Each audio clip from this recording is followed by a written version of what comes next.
వచ్చా, మీ అన్నగా మీ తమ్ముడుగా వచ్చాను.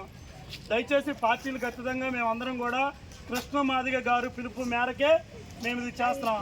నేను వేరే పార్టీ అభిమాని అయినా సరే కృష్ణన్న మన ప్రత్యేక దైవం కృష్ణమాదిగ చెప్పినట్టు కూడా మనం చేయాలి. ఎందుకంటే ఎన్డీఏ అభ్యర్థులను గెలిపించాలి. ఇక్కడ చంద్రబాబు నాయుడు ముఖ్యమంత్రి చేయాలి, అక్కడ నరేంద్ర మోడీని ప్రధానమంత్రిని చేయాలన్న సదుద్దేశంతోనే ప్రతి మాదిగూడెంలో తిరుగుతున్నాం. ఎందుకంటే ఎస్సీలు ఏబిసిడీలు వర్గీకరణ చేస్తానని నరేంద్ర మోడీ అదేవిధంగా చంద్రబాబు నాయుడు గారు చెప్పడం జరిగింది. ఎందుకంటే ప్రతి ఒక్కరు కూడా ఆలోచించాలి, పార్టీలకు అతీతంగా మనం పనిచేద్దాం. వర్గీకరణ జరిగితే ఎస్సీలు ఏబిసిడీలు వర్గీకరణ జరిగితే మన పిల్లలకి ప్రతి ఒక్కరికి ఉద్యోగాలు వస్తాయి. ఒక సామాజిక వర్గమే అంటే ఈ రిజర్వేషన్ ఫలాలు పొందుతున్నారు. అందుకని మేము అందరం తిరుగుతున్నాం కష్టపడి, మన సొంత డబ్బులతోనే మన స్వయం కృషితోనే మేము తిరుగుతున్నామా. ఏ స్వార్థం లేదు. నేను చెప్తున్నా, దైవ సాక్షిగా చెప్తున్నా, దయచేసి అందరం కూడా మన చంటన్న పేదవాడు, మనలాంటి మంచివాడు, మనం వెళ్తే గెవికిన కలుస్తాడు, మనిషి మంచిగా మాట్లాడతాడు. అది గుర్తుపెట్టుకోండి.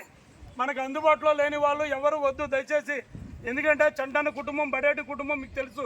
వాళ్ళని దృష్టిలో పెట్టుకొని 2 ఓట్లు కూడా పుట్ట మహేష్ అన్న కూడా మంచివాడు, పరిశ్రమలు తీసుకొస్తాడు. 2 ఓట్లు కూడా సైకిల్ గుర్తుకేయండి. సైకిల్ గుర్తుకు వేస్తే చంద్రబాబు నాయుడు ముఖ్యమంత్రి అయితే తెలుగుదేశం గెలుపు మాదిగల గెలుపు అని పబ్లిక్గా బహిరంగ సభలో చెప్పాడు. దయచేసి అందరం కూడా 2 ఓట్లు కూడా సైకిల్ గుర్తుకేయండి.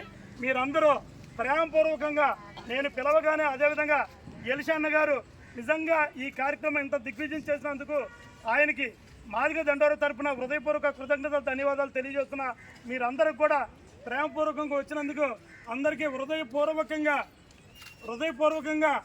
పాదాభివందనం తెలియజేస్తున్నా. తల్లి దయచేసి సైకిల్ గుర్తులు వేయండి, దయచేసి అర్థం చేసుకోండి నన్ను.